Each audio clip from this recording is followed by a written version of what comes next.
ఊరు బయట ఒక పెద్ద గ్యాస్ ఫ్యాక్టరీ ఉండేది. ఆ ఫ్యాక్టరీలో ప్రతిరోజు వందలాది గ్యాస్ సిలిండర్లు తయారు చేసేవారు. ఫ్యాక్టరీ లోపల ఎప్పుడూ పని జరుగుతూ ఉండేది. కొందరు పెద్ద ట్యాంక్ నుండి గ్యాస్ తీస్తున్నారు, ఇంకొందరు మెషిన్ తో సిలిండర్లలో గ్యాస్ నింపుతున్నారు. కొందరు కూలీలు ప్రతి సిలిండర్ ను జాగ్రత్తగా తనిఖీ చేసేవారు, గ్యాస్ లీక్ అవుతుందేమోనని. ఆ తర్వాత నిండిన సిలిండర్లను పెద్ద పెద్ద ట్రక్కులలో లోడ్ చేసేవారు. ప్రతి ఉదయం ట్రక్కులు బయలుదేరి బర్ముడా నగరమంతటా గ్యాస్ సరఫరా చేసేవారు. ఫ్యాక్టరీకి చాలా దగ్గరగా ఒక చిన్న గ్రామం ఉండేది. ఆ గ్రామంలో ఒక సైకో కిల్లర్ ఉండేవాడు. రెడ్ క్రిమినల్ లక్ష్యం గ్యాస్ ఫ్యాక్టరీపై ఆధిపత్యం చలాయించడం. మరియు ఒక రాత్రి అకస్మాత్తుగా చాలా పెద్ద ప్రమాదం జరిగింది. అర్ధరాత్రి కొందరు ఉగ్రవాదులు రహస్యంగా గ్యాస్ ఫ్యాక్టరీలోకి చొరబడ్డారు మరియు మొత్తం గ్యాస్ ను వాహనంలో లోడ్ చేసి తీసుకెళ్లారు. గైస్, ఈ గ్యాస్ ను ముగ్గురు భయంకరమైన వ్యక్తులు వేర్వేరు ప్రదేశాలలో రక్షిస్తున్నారు. గైస్, ఇదంతా రైస్టర్ చూస్తాడు. రైస్టర్ తన ముగ్గురు యూట్యూబర్ స్నేహితులను పిలుస్తాడు మరియు అందరినీ వేర్వేరు ప్రదేశాలకు టెలిపోర్ట్ చేస్తాడు. ముందుగా అజ్జుబాయ్ మొదటి లొకేషన్ కు టెలిపోర్ట్ అయ్యారు, కానీ ఎదురుగా ఉన్న డైనోలు తమ నోటి నుండి స్కెలిటన్ క్రాకోడైల్ ను బయటికి తీశాయి. దాంతో అజ్జుబాయ్ అక్కడే అయిపోయారు. ఆ తర్వాత గ్యాన్ బాయ్ రెండవ లొకేషన్ కు టెలిపోర్ట్ అయ్యారు, కానీ అక్కడి డైనోలు తమ నోటి నుండి స్కెలిటన్ ఫైర్ ను బయటికి తీశాయి. దాంతో జ్ఞాన్ బాయ్ కూడా అయిపోయారు. ఇప్పుడు రైస్టర్ మాత్రమే మిగిలి ఉన్నాడు.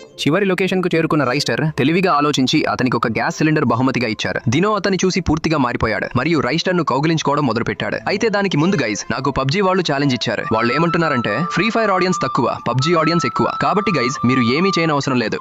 వీడియోను లైక్ చేయండి, ఛానల్ ను సబ్స్క్రైబ్ చేయండి. రైస్టర్ ని ఇష్టపడేవారు ఎరుపు హృదయాన్ని కామెంట్ చేయండి మరియు పబ్జీని ఇష్టపడేవారు నలుపు హృదయాన్ని కామెంట్ చేయండి. అప్పుడే రైస్టర్ తనలోని కోపాన్ని బయటపెట్టే తన గోల్డెన్ గ్యాస్ సిలిండర్ తో దిను నోట్లో దూర్ చేస్తాడా. రోజులు అక్కడే అయిపోతాయి.